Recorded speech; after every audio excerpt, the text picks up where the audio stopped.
Hare Krishna. Hare Krishna. So we are very happy and blessed by the presence of His Vikram Galam Guruji. I'll give a very short introduction of Guruji. Some of you know last time Guruji came for 2 days and this time again.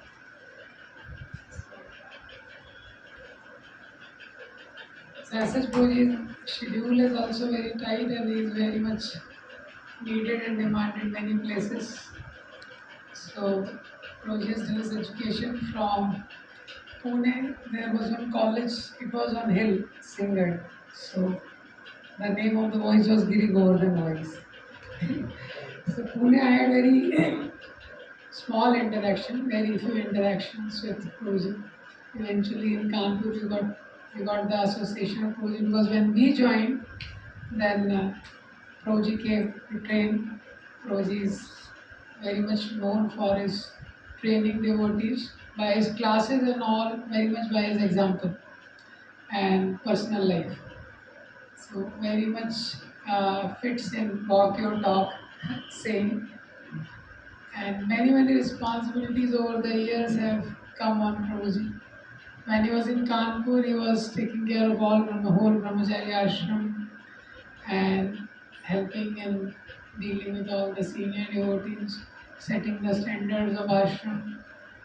And currently in Pune, so many departments Prabhuji is handling. Youth preaching he is heading there in Kunj Bihari temple, and campus preaching also Prabhuji is handling there. COEP, College of Engineering Pune, the best college of Pune. So their preaching, all preaching endeavors are guided by Prabhuji. Then apart from that, AIT College, from where we have studied, there also Prabhuji is doing preaching now. SRM College, very big college in Chennai. So there also he is preaching, and NIT Tirchi. So four of these colleges in India is preaching.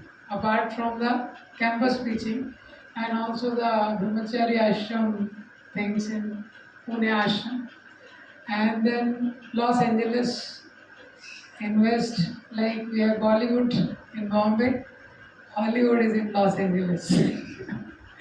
It's a very important place. So there Prabhuji is preaching, and UMass at MST, I hope I am pronouncing properly. So it is a place, University of Massachusetts at one place, MST. So they invest in three places.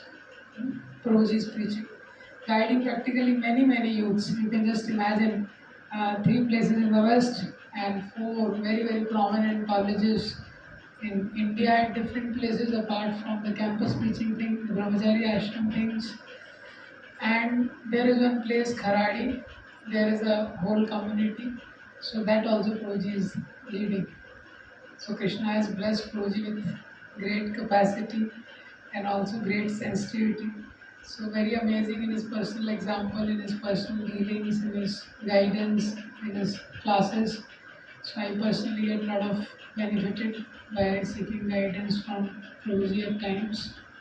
So I'm very grateful that despite being needed so many places, like Prabhuji is coming, he went to Jhansi, then he was in Kanpur for taking Bhakti Vaibhav for 4 or 5 days, and Prabhuji agreed to extend his schedule to bless us with his association here at Gorakhpur.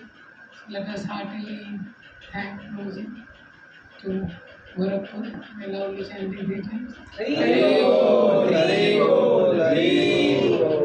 So be very attentive and take full advantage. So this today's association will be very memorable for you. It is like an important camp of year for us. Hare Krishna.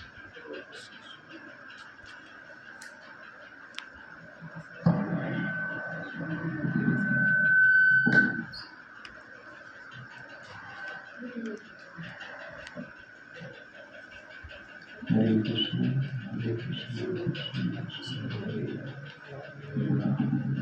Hare Rama. Hare Rama.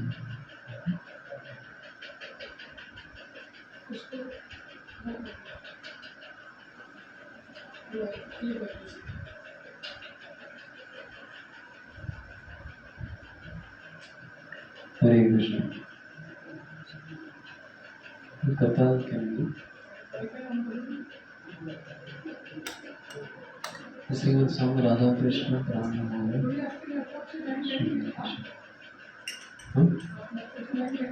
I can join it. That is sure.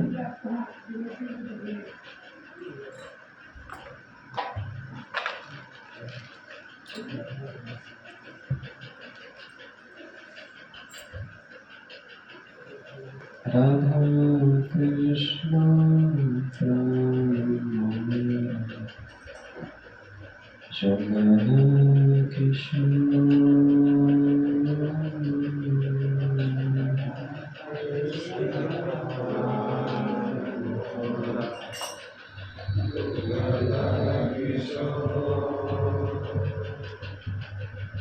Jivane Marane Haranahi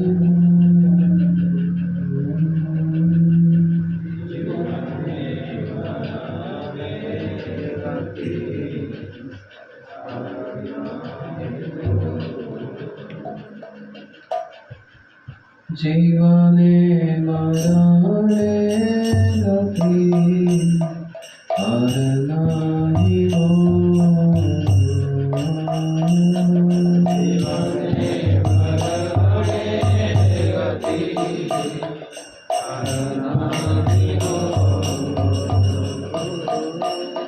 Radha Krishna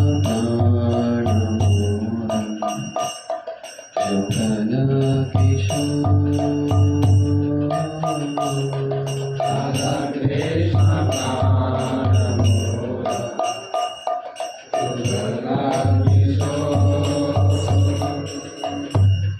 Kalindira Kole Kere Kanamera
Shri Krishna Chaitanya Prabhu Rase Raghunath Shri Krishna Chaitanya Prabhu Rase Raghunath Shri Krishna Chaitanya Prabhu Rase Raghunath Shri Krishna Chaitanya Prabhu Rase Raghunath Seva Vilasha Kore Varuttamada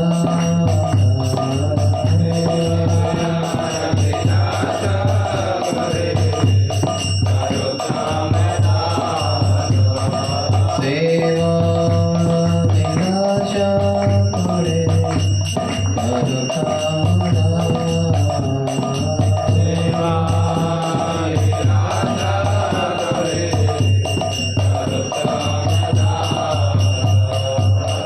Radha Krishna Radha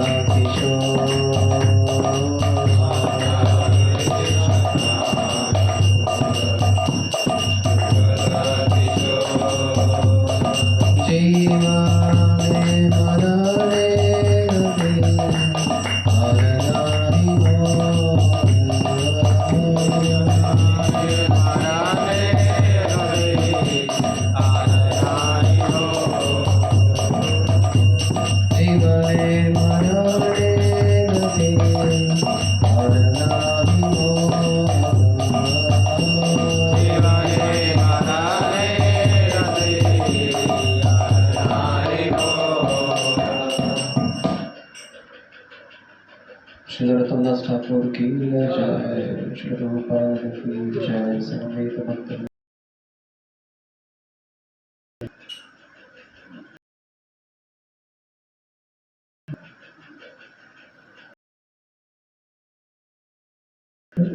Always good.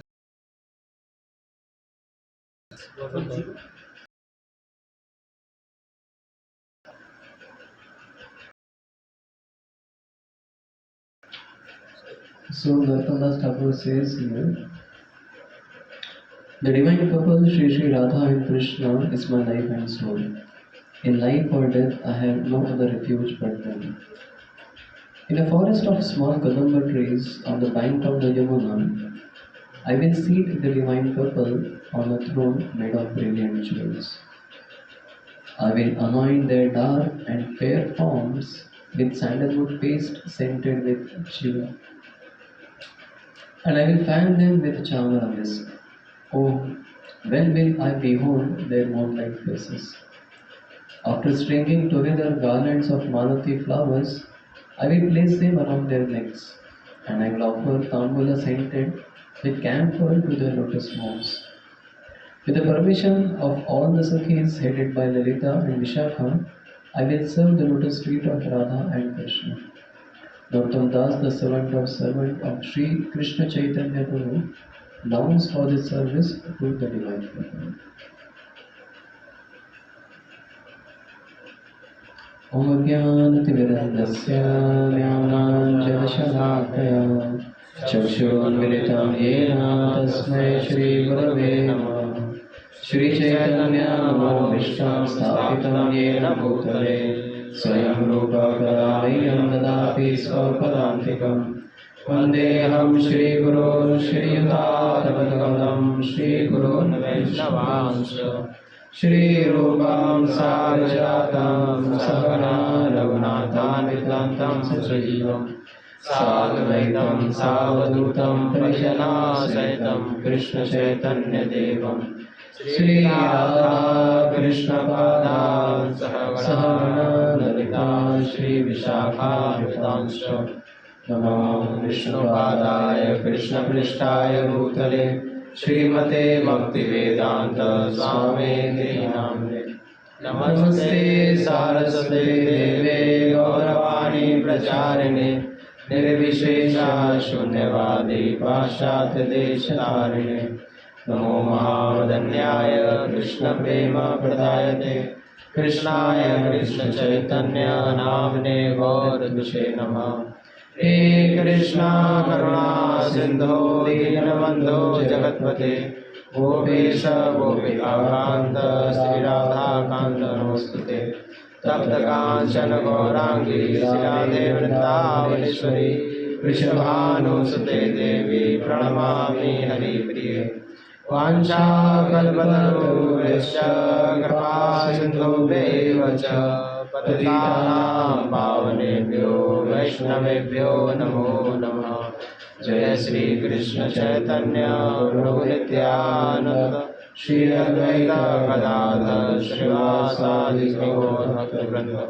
हरे कृष्णा कृष्णा कृष्णा हरे हरे हरे राम राम राम हरे हरे।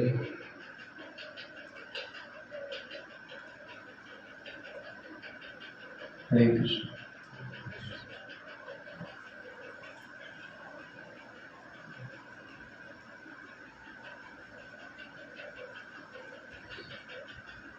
तो मेरी कोई योग्यता नहीं है यहाँ पे आके कुछ कहने की।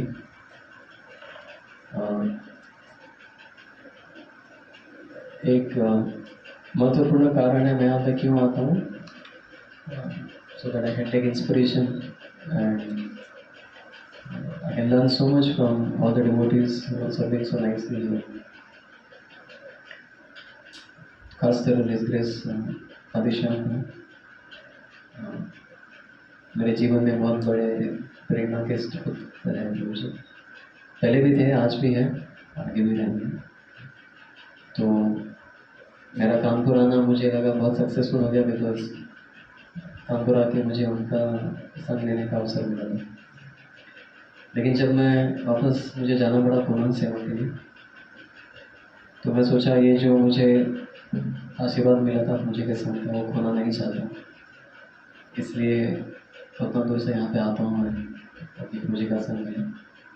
ऑनलाइन भी प्रभु जी मुझे टाइम देते हैं, उनकी कृपा है।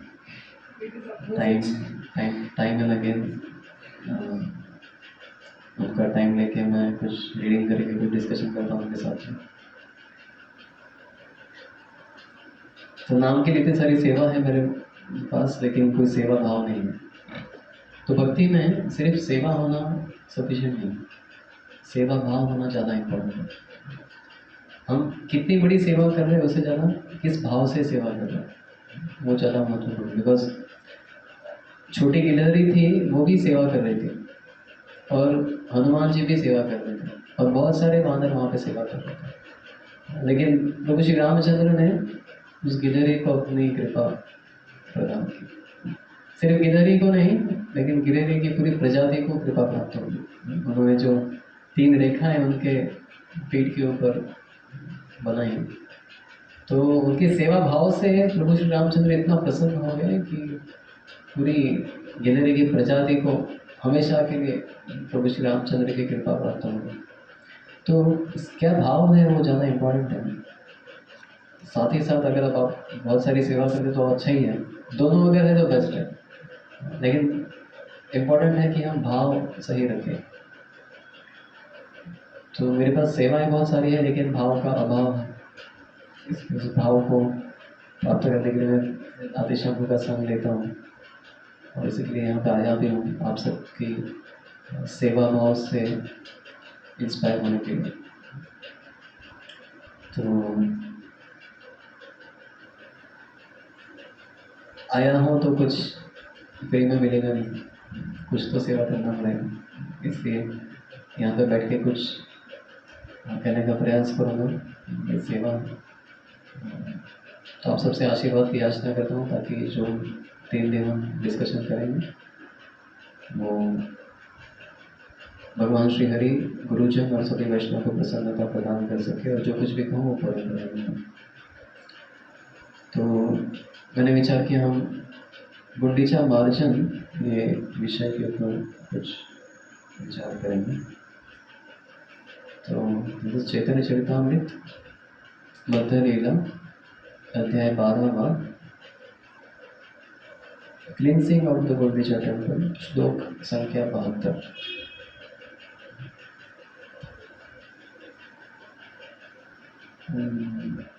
Should I share my screen on Zoom also? There also.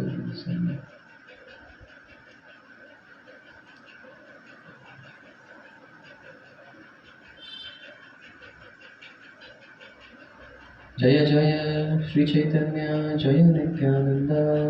जय जय श्री चैतन्य जय नित्यानंद। जय अद्वैत चंद्र जय गौर भक्त वृंद। जय अद्वैत चंद्र जय गौर भक्त वृंद।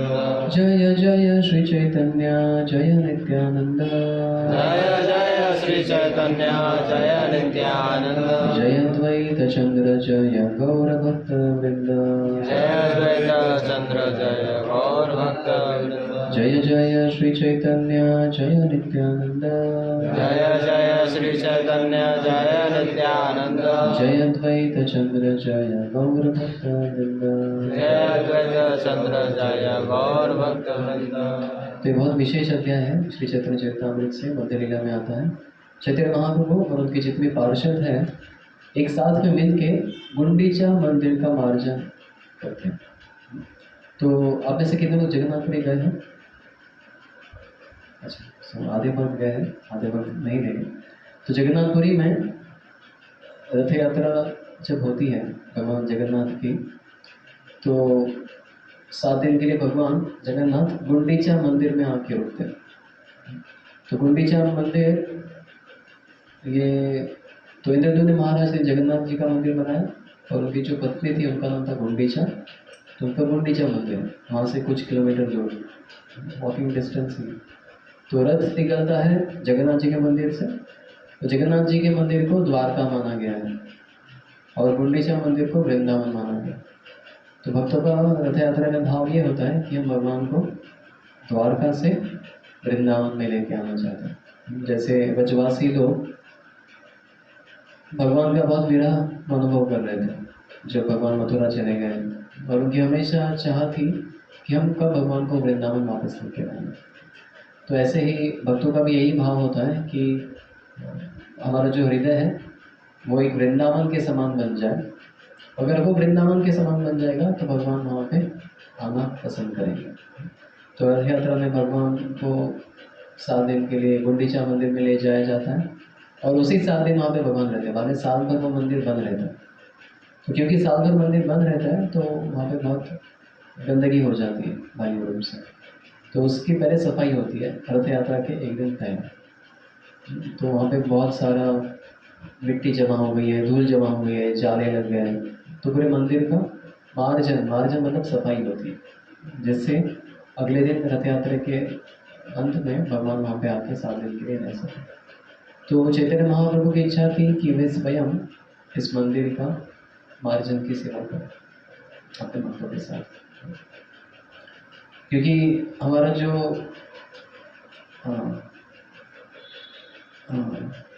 पाथ है ये मार्जन का ही रास्ता है।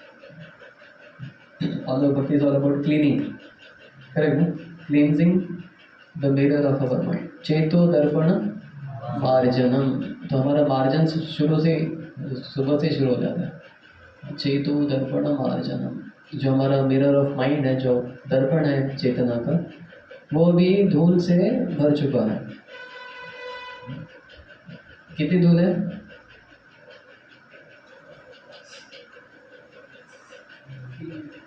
एक पतला लेयर है, फूंक मारा तो निकल जाएगी, है ना? कितनी धूल है? किलोमीटर जितनी गहरी धूल है, जो हम निकालने का प्रयास कर रहे हैं रोज सुबह सुबह जब करके। तो ये किलोमीटर गहरी कितने हजारों किलोमीटर की रहेगी पता नहीं, कितने हमने अनर्थ जमा करके रखे हैं। तो उससे डिपेंड करेगा कितनी धूल हमने जमा की। आपने देखा स्कैवेंजर्स, स्कैवेंजर होता है स्कैवेंजर जो, हाँ नहीं स्कैवेंजर्स, स्कैवेंजर जो कचरा जमा करते हैं, हाँ कचरा उठाते हैं। तो आपने देखा है कभी रेलवे स्टेशन में आप जाएंगे या बस स्टेशन में, तो कुछ कुछ स्कैवेंजर्स होते हैं, कुछ ऐसे गरीब लोग होते हैं जो बड़ा बोरा अपने कंधे पे लेकर चलते हैं और क्या ढूंढते रहते हैं, कचरा, प्लास्टिक की बॉटल, और जैसे ही दिखा है तो वो उठाते हैं और भरते हैं अपने बैग, और अपना वो जो बोरा है वो उनका भारी भारी भारी भारी होते जाता है। और जितना बोरा भरता है, जितना उनका बोरा भरता है उतना खुश हो जाता है, ठीक है कि आज बहुत कचरा जमा किया है। तो भक्तों ने ऐसा स्कैवेंजर नहीं बनना है कि जहाँ गए वहाँ पे कचरा ढूंढो, मतलब दूसरों के दोष को ढूंढो और उसको जमा करते हैं। लेकिन कहाँ कहीं पे भी गए तो ढूंढते हैं, अरे यहाँ पे क्या दोष है। जैसा स्कैवेंजर अच्छी जगह में भी ढूंढेगा, यहाँ पे कचरा किधर है। तो सामने अच्छा भक्त भी दिख गया तो देखेंगे उसके जीवन में कचरा किधर है, इसका अनर्थ किधर है, और उसी को पकड़ेगा और उसको लेके अपने बोरे में भर देगा, और अपना बोरा जितना भरता है वो उतना खुश होता है। आज हमने बहुत जमा किया है, आज हमने इसका दोष पकड़ लिया, आज तो मैंने इसको समझ गया कि सुबह सुबह से शुरू होता है लोगों का दोष ढूंढना, सही है। उसके जब में सोने से तो शुरू होता है रात को घूरने तक, जितनी भी अनर्थ, जितने भी गलतियाँ, जितने भी कुछ मिस्टेक दिखी है उसको याद रखता है। लेकिन अच्छा है तो छोड़ देता है, अच्छा कुछ उठाता नहीं है स्कैवेंजर। तो क्योंकि हम स्कैवेंजर बन रखे हैं कितने तो जन्मों से, इसलिए हमने कितने तो किलोमीटर की धूल जमा करके रखी, कितने अनर्थ हमने जमा करके रखे, इतने आसानी से नहीं जाएंगे। इसलिए सुबह सुबह हमारा सफाई का काम शुरू होता है, चेतो दर्पण मार्जनम। तो चेतना का हमें शुद्धि करना है हरि नाम से, हरि कथा से, हरि कीर्तन से, हरि भक्तों की सेवा से। तो चैतन्य महाप्रभु ने जब ये सेवा की गुंडीचा मंदिर के मार्जन की, उससे उन्होंने बहुत सारी शिक्षाएं हमें सिखाई कि कैसे हमने हमारे हृदय का मार्जन करना है, और इसी से हम कुछ शिक्षाएं सीखने का प्रयास करेंगे, क्योंकि हमारा उद्देश्य यही है चेतना का मार्जन करना, और वो कैसे करना है वो हमें चैतन्य महाप्रभु सिखाएंगे। और एक बार अगर साफ हो जाएगा तो बहुत संतुष्ट हो जाएंगे हम।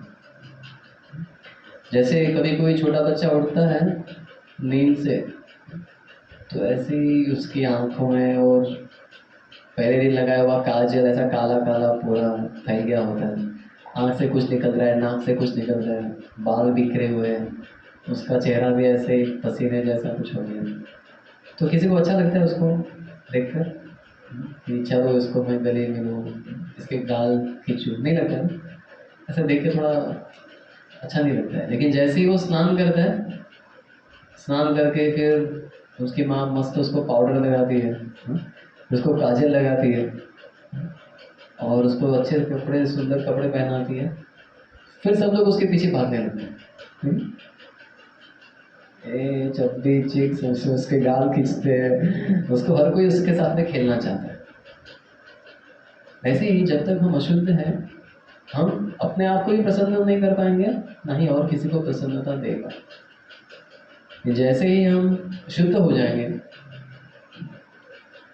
और अच्छे वैष्णव के गुण प्राप्त कर देंगे, तो अपने आप को भी बहुत अच्छा लगेगा और दूसरों को भी हम बहुत प्रसन्नता प्रदान कर सकेंगे। तो इसलिए ये क्लींजिंग बहुत इम्पोर्टेंट है, सफाई करना। तो I don't remember if we discuss last time also कि ये जो बेरिंग है, एक कॉन्शियसनेस का बेरिंग हो रहा है कि नहीं वो देखना ज़्यादा इम्पोर्टेंट, बहुत इम्पोर्टेंट। दो बेरिंग होते हैं, एक तो ग्रॉस बॉडी का बेरिंग और दूसरा है सटल बॉडी का बेरिंग, हमारे स्थूल शरीर का स्नान और सूक्ष्म शरीर का स्नान। तो भगवद गीता के महात्म्य में श्रीपाद शंकराचार्य बताते हैं, मेरे पीछे दोहराइए, मलिने मोचनं पुंसां मलिने मोचनं पुंसां जलस्नानं दिने दिने जलस्नानं दिने दिने सकृद्गीतामृतं स्नानं सकृद्गीतामृतं स्नानं संसारमरनाशनं। संसारमरनाशनं। सुना है श्लोक आपने? मलिने मोचनं पुंसां। आपका जब शरीर मैला हो जाता है तो उसे हम शुद्ध कैसे करते हैं? जल स्नानम दिने दिने। रोज हम जल से स्नान करके अपने आप को शुद्ध करते हैं। शायद हम अभी वॉइस में आए हैं तब से करने लगे हैं। पता नहीं पहले क्या हालत थी, तो हमने भी है, पता नहीं पहले क्या हालत थी। मैं जब हॉस्टल में रहता था तो हमारा हॉस्टल में कंपटीशन लगता था। कोई आके बोलता था 17 दिन, मतलब ये क्या है, 17 दिन से स्नान नहीं किया है। तो दूसरा क्या बोलता था 21 दिन। और हमारा एक डॉन था जो जिसका रिकॉर्ड कोई तोड़ नहीं पा रहा था। सबका प्रयास चल रहा था उसका रिकॉर्ड कैसे तो तोड़ा जाए। 45 दिन 45 दिन से वो अपना बनिया चट्टी से वहीं पे लटका के रखता था, उसको भी नहीं धोता। उसके रूम में जाना मतलब बहुत बड़ा अचीवमेंट है। उसके रूम में अगर कोई जा पाया, ऐसा महकता था उसका रूम। तो हम क्या है, शरीर भी साफ नहीं करना चाहता, चेतना तो बहुत दूर की बात हो गई। तो मलिने मोचनम पुंसां जल स्नानम दिने दिने। रोज हम जल से स्नान करके शुद्ध कर सकते हैं शरीर को। लेकिन यही जल हमें चेतना को शुद्ध करने के लिए काम नहीं है। चेतना को शुद्ध करना है तो जल से नहीं होगा, या आपके पास ऐसा कोई क्लींजिंग एजेंट भी नहीं है जिससे आप साफ कर पाओ। मैं डिस्कस करूँ इस क्लास में। सुबह उठ के हम सबसे पहले क्या साफ करते हैं? दांत ब्रश करते हैं। उसके लिए क्या यूज करते हैं? टूथपेस्ट। जैसे ही उसका ब्रश हो जाता है बाद में उसको पता चलो थोड़ा सा चेहरा भी धो लेता है। तो वही टूथपेस्ट है, वो अगर चेहरा धोएगा तो कैसा हो जाएगा? हाँ? वो खुद भी हंसेगा, बाकी सब लोग भी हंसेंगे। सही है? तो उसको चेहरा धोना है तो क्या यूज करना पड़ेगा? Face wash. Face wash use करेगा वो चेहरा धोने के लिए। और फिर चेहरा धोएगा ना, उसको बाद में शरीर के बाल धोने हैं तो फेस वॉश से धोएगा तो क्या यूज करेगा? शैम्पू। हाँ, उसके लिए अलग पूछा। और फिर जब सिर को शैम्पू कर लिया फिर उसको नहाना है तो शैम्पू से नहाएगा नहीं, तो बेथिंग सोप से नहाएगा। सिर्फ सोप से नहीं, कौन से? बेथिंग सोप से नहाएगा। बाद में उसको नहाने का फिर कपड़े धोने हैं तो बेथिंग सोप से धोएगा कपड़े। उसके लिए डिटर्जेंट सोप, उसके लिए अलग। और डिटर्जेंट सोप से कपड़े धोने के बाद में जब बाहर आएगा उसको उसका कमरा भी साफ करना है तो डिटर्जेंट सोप से धोएगा। उसके लिए फिनाइल यूज करेगा। फिनाइल है, क्या लाइजॉल है, अलग अलग कुछ केमिकल्स आते हैं। और फिर उसको प्रसाद देने का बाद अपना प्लेट धोना है तो फिनाइल से धोएगा। उसके लिए डिश वॉश बार। तो हर एक गंदगी को साफ करने के लिए एक अलग क्लींजिंग एजेंट है। आप इसका उसको लगा नहीं सकते। सही बात है। और जब आपको चेतना को शुद्ध करना होगा तो ये सारे एजेंट आपको काम टूथपेस्ट इधर थोड़ा टूथब्रश करते करते थोड़ा सा यहाँ पे भी घिस दो, या थोड़ा सा फेस वॉश यहाँ पे भी लगा दो, थोड़ा सा फिनाइल यहाँ पे भी डाल दो, थोड़ा सा पी लो फिनाइल। तो चेतना यहाँ पे जो हृदय हमारा शुद्ध हो जाएगा ना? नहीं होगा? उसके लिए शंकराचार्य बताते हैं सकृत गीतामृतम स्नानम संसारम मलनाशनम। हमें गीता के अमृत से स्नान करना होगा तब संसार का मल का नाश होगा। लेकिन मल को क्यों नाश करना है हमें? प्रॉब्लम क्या है? मल है तो अच्छा ही है ना, मल का क्यों नाश करना है?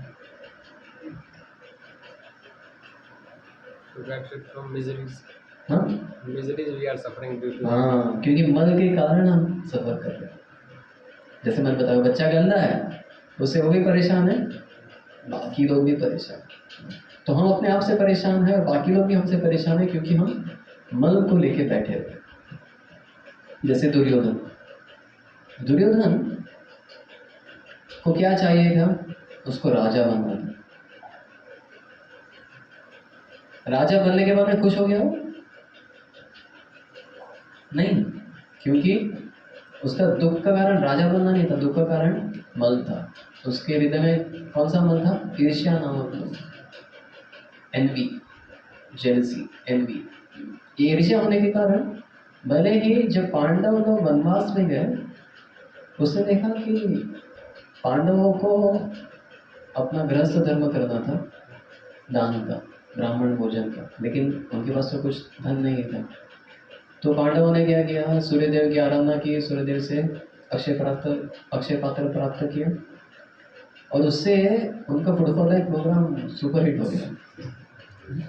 तो पहले दुर्योधन के पास में जो सैकड़ों ब्राह्मण आते थे वो सब लोग पांडवों के पास आने लगे, क्योंकि वैसे भी दुर्योधन के यहाँ पे कोई खाना नहीं चाहता था, जबरदस्ती कोई ऑप्शन नहीं था, बाकी सारे फुटबॉल लाइफ सेंटर बंद हो गए, इसलिए उनका अन्नदान चल रहा था। जैसे ही पांडवों ने शुरू कर दिया, हजारों साधु जंगल में आके पांडवों के घर में प्रसाद लेने लगे और दुर्योधन के यहाँ पे एकदम कम लोग आने लगे। तो दुर्योधन ने देखा पांडवों के सब्सक्राइबर ज़्यादा हैं, उनके लाइक्स ज़्यादा है, उनके व्यूज़ ज़्यादा है, वो सहन नहीं कर पाया। भले ही पूरा राज्य मिल गया लेकिन सब्सक्राइबर नहीं मिले, तो इसलिए वो दुखी हो गया। समझिए, दुर्योधन जो प्राप्त करना चाहता है वही आजकल सब लोग कॉलेज में प्राप्त करना चाहते हैं। उतना कोई प्राप्त नहीं कर पाएगा, लेकिन उसका 10% भी प्राप्त कर दिया तो अपना जीवन सक्सेसफुल मान ले। सोचिए, पूरी पृथ्वी का राजा, पूरी हस्तिनापुर आपकी,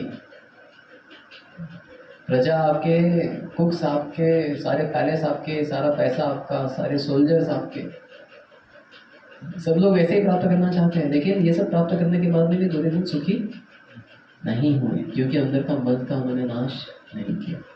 तो ऐसे ही हम कॉलेज में बहुत पढ़ेंगे, बहुत कुछ प्राप्त कर लेंगे, लेकिन जब तक हमारा हृदय का मार्जन नहीं करेंगे हम सुखी नहीं होंगे। भले ही आप सबसे बड़ी पैकेज वाली कंपनी को क्रैक कर दो, दुनिया में कहीं पे भी जाके जॉब कर दो या अपना बिजनेस स्टार्ट कर दो या कहीं पे भी रह लो, जब तक हृदय शुद्ध नहीं होगा हम स्वयं सुखी नहीं होंगे और ना ही किसी को सुख प्रदान कर पाएंगे। तो जिस दिन आपने भगवद गीता का अध्ययन नहीं किया है, आपको लगना चाहिए आज मैंने स्नान नहीं किया है। तो भक्त लोग भी बोल सकते हैं प्रभु जी 10 दिन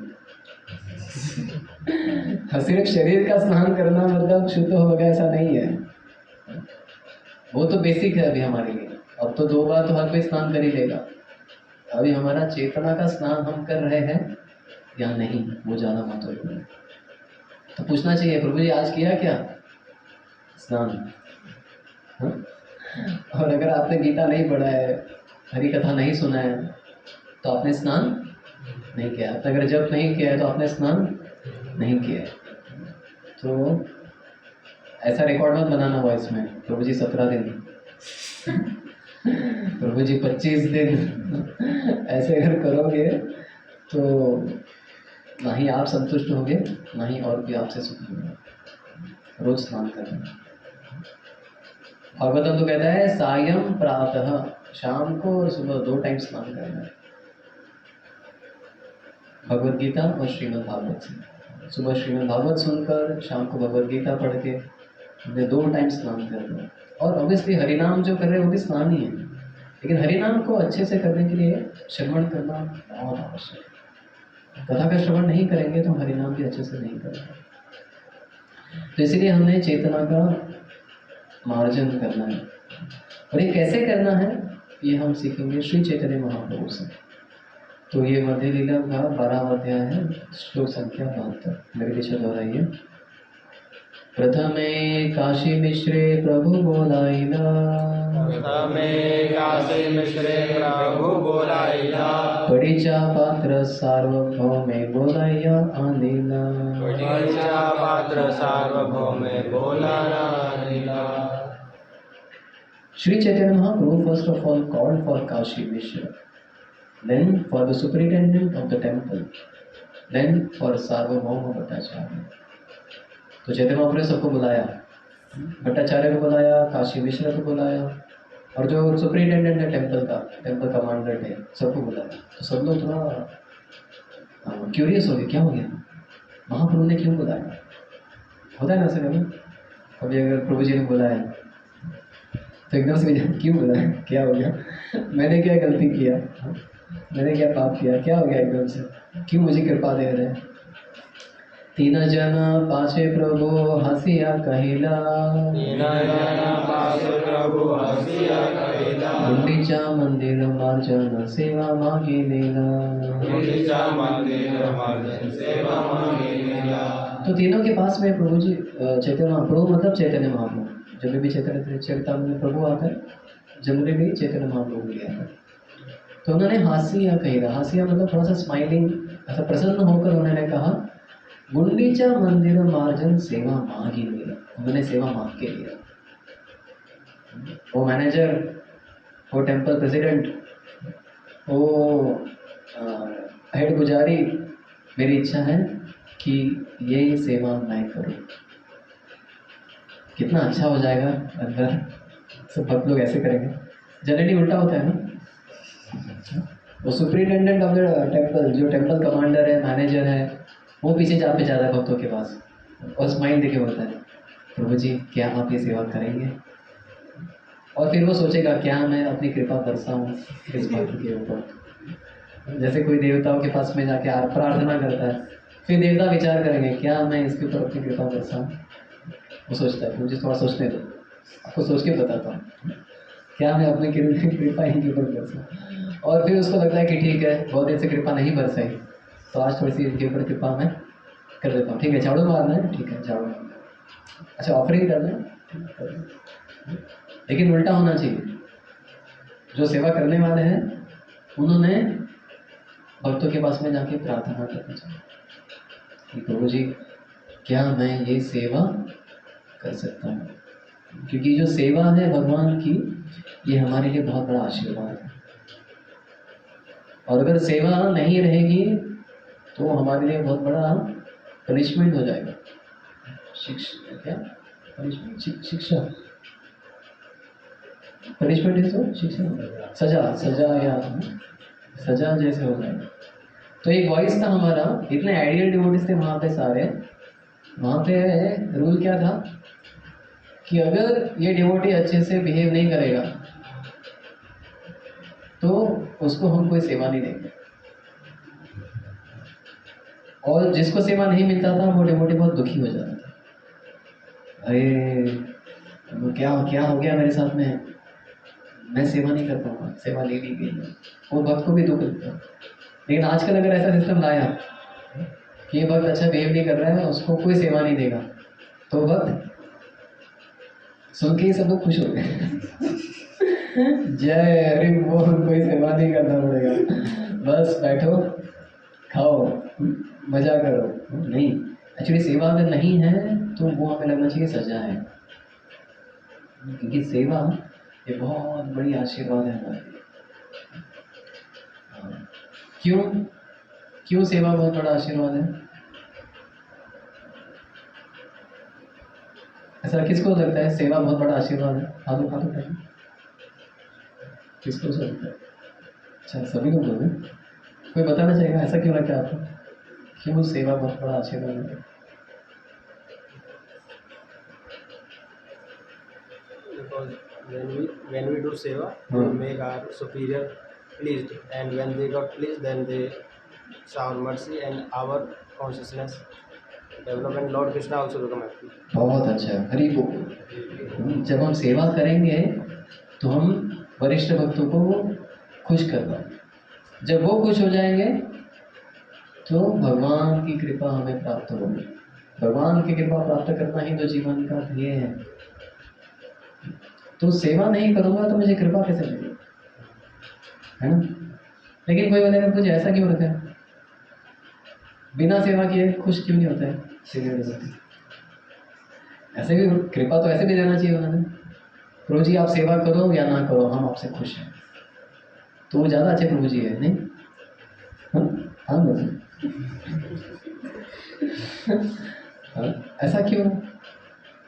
सेवा हमारे लिए क्यों आशीर्वाद है? सीनियर डिवोटी सेवा करने ही से ही खुश होना क्यों चाहिए? वो तो स्वार्थ हो गया। मेरा सेवा किया ना, ठीक है, आयुष्मान, आपको आशीर्वाद। बिना सेवा के भी खुश होना चाहिए senior devotee. So this movement is to become the servant of the servant. और वहाँ पे इन गोलोक भी also have to do सेवा। हाँ अच्छा है, हमको गोलोक में भी सेवक ही बनना है, वहाँ पे मालिक नहीं बनना है। तो उसका ट्रेनिंग यहाँ पे शुरू होता है। हम यहाँ पे सेवा नहीं कर पा रहे हैं तो वहाँ पे जाएंगे ही कैसे? पता है ना, वहाँ पे जाने के टाइम पे इंटरव्यू होता है, पता है? अब जब डिस्कस नहीं कि कोई अगर विदेश जाना चाहता है तो उसके लिए वीज़ा चाहिए, उसको वीज़ा के लिए इंटरव्यू होता है। इंटरव्यू में क्वेश्चंस पूछे जाते हैं। वैसे ही वहाँ पे आपको जाना है तो वीज़ा चाहिए, गोलोक वृंदावन का वीज़ा, उसके लिए भी इंटरव्यू होता है। उसमें भी प्रश्न पूछे जाएंगे। पता क्या प्रश्न पूछेंगे? डिस्कस नहीं? देखो, अगर आपको अमेरिका जाना है या यूरोप जाना है, ऑस्ट्रेलिया जाना है, तो वीज़ा के लिए अप्लाई करना होगा और वहाँ पे एम्बेसी में जाके आपको इंटरव्यू देना पड़ेगा। एम्बेसी क्या होता है? उसी देश का यहाँ पे एक एक्सटेंशन होता है।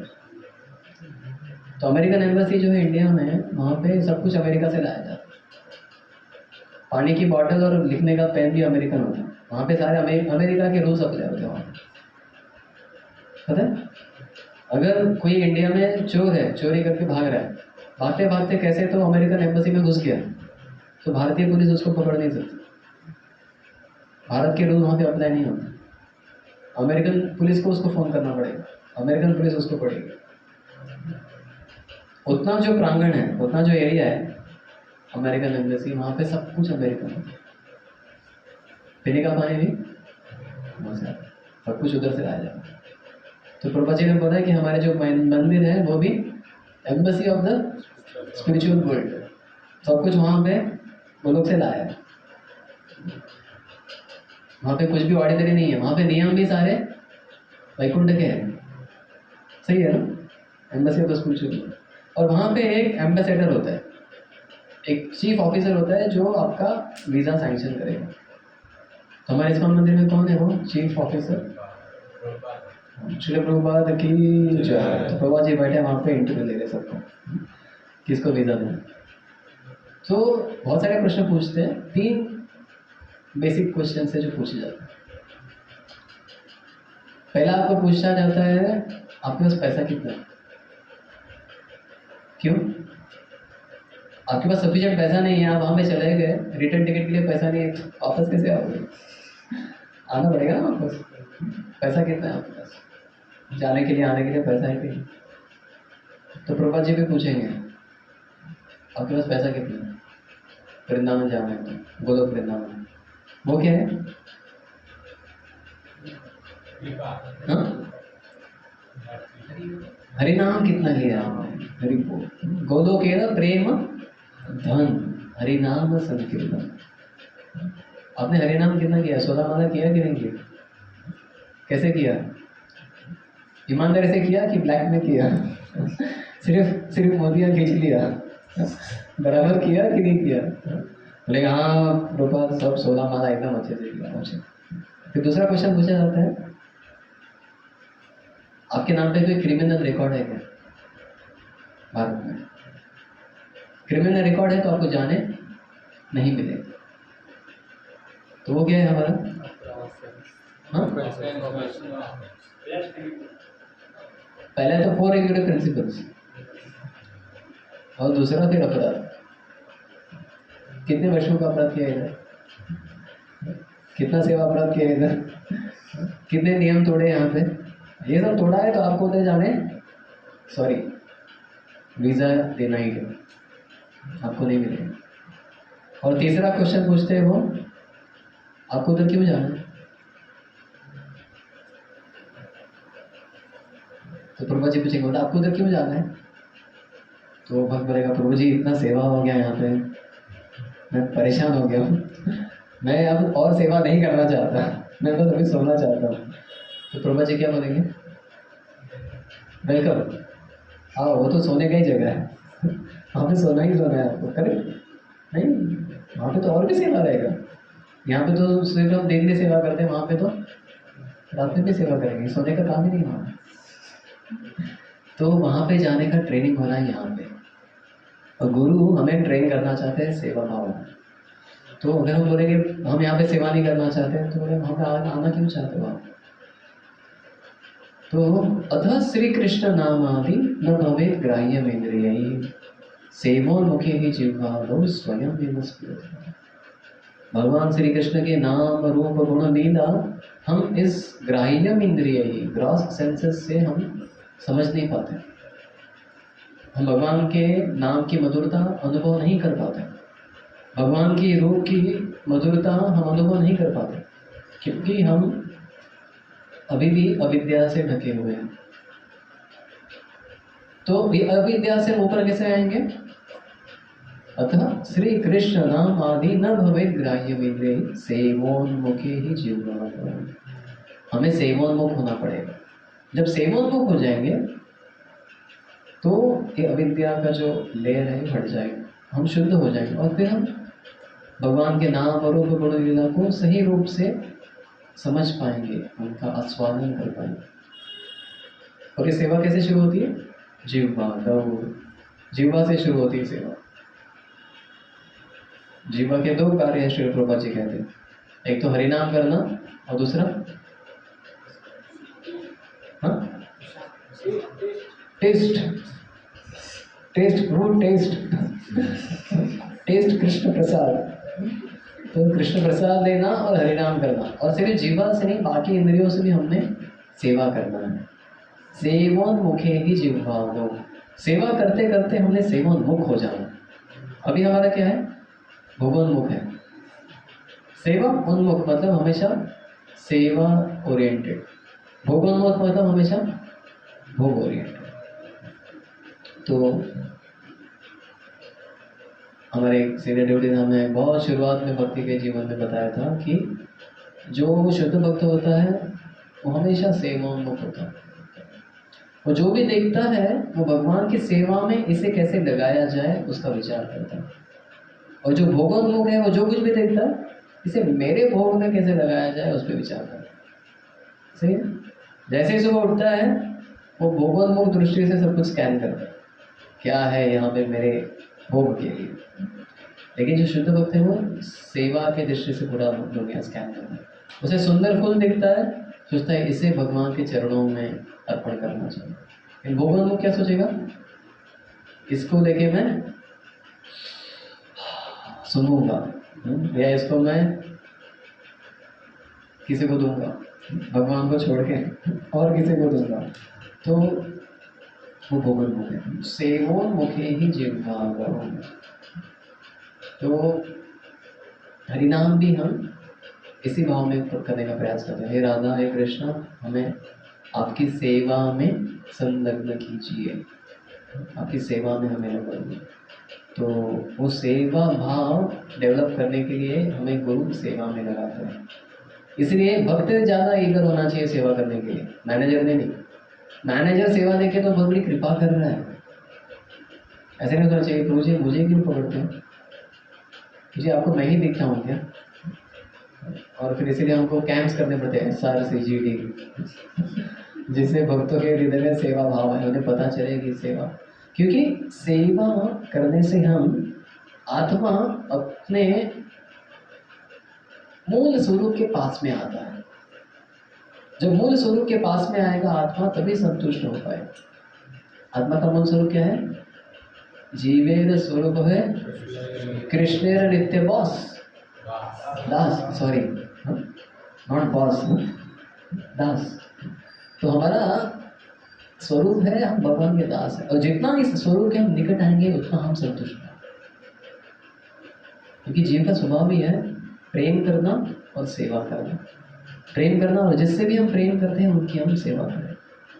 तो अब जितना ही देखेंगे, भगवान का भी छोड़िए, आप किसी का भी सेवा करेंगे तो संतुष्टि का अनुभव करेंगे। ठीक है? इसलिए बहुत सारे व्यापारी बहुत धन इकट्ठा करने के बाद में क्या करते हैं, सोशल सर्विस में उतर जाते हैं। बहुत सारे बड़े बड़े मठ मठ है, सन्यासी लोग हैं, अंत में जाके सबकी सेवा करने के लिए उतर जाते हैं। ठीक है?